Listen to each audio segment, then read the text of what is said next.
convert natin sa home charger gamit po ang DIY adapter na ginawa ko. Kung kayo po ay aking subscriber, makikita nyo po meron po akong dalawang ginawang rectifier, yung isa unregulated at yung isa naman ay regulated 12 volts ang output nya. Sa unregulated po pwede po siyang gamitan kung wala po kayong regulator na LM. Umpisahan po natin, tanggalin po natin yung bolt sa loob at makikita nyo gagawin ko po siya ng jumper. Yung red ko ang magiging positive ko at yung black naman ay magiging negative. Take note guys, hindi po alternating current po ito. So kung pagkakamali po natin, sira po ang charger natin. So meron po siyang polarity na po. Lalagyan mo po ng pandikit ang ating jumper.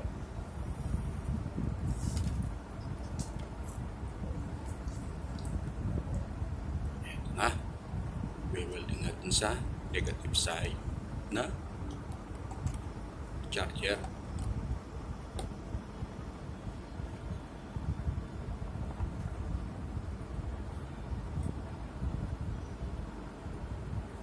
Unahin po natin yung black na wire. Ayan po, dyan po ang aking negative. Gusto nyo po doon sa kabila, pupuli rin po siya, kabilaan po yan.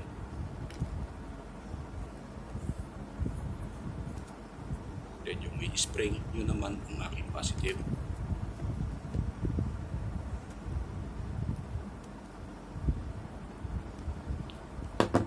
Kaya linisan po natin yung tip ng soldering iron. Kung hindi po kakapit ang ating soldering lead.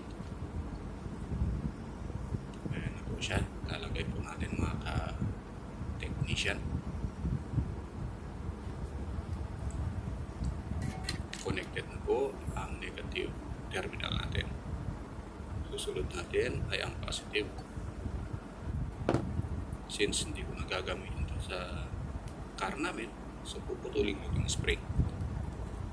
I decided na sa bahay na lang mag-charge. So putulin na siya. Then doon ko ilalagay ang aking pulang wire na magiging positive ko.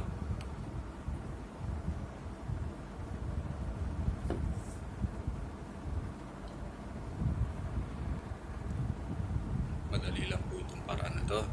Mahirap ang paggawa ng adapter.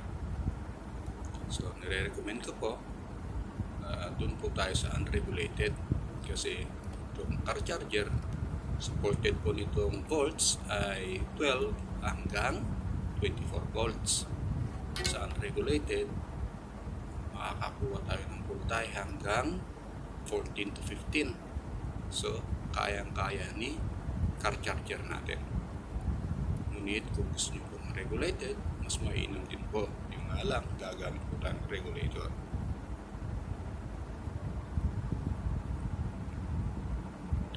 Since hindi ko naman binibili ang mga pyesa, galing lang sa mga sira-sirang bolt. So, okay lang sa akin, hindi ko ramdam ang bigat na sa bulsa ang pagbibili ng mga pyesa.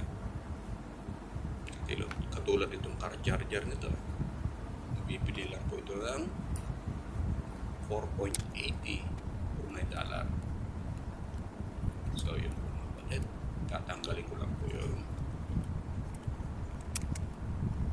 pin po niya sa positive, then papasok po siya sa housing niya.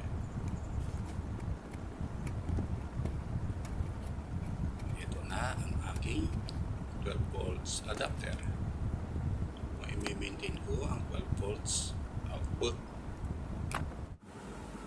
Okay guys, yung yellow positive yun at yung red naman positive. So umpisa na natin testing. 1, 2, 3. Ayan po, kumana po siya. sa ating Bluetooth receiver at sa ating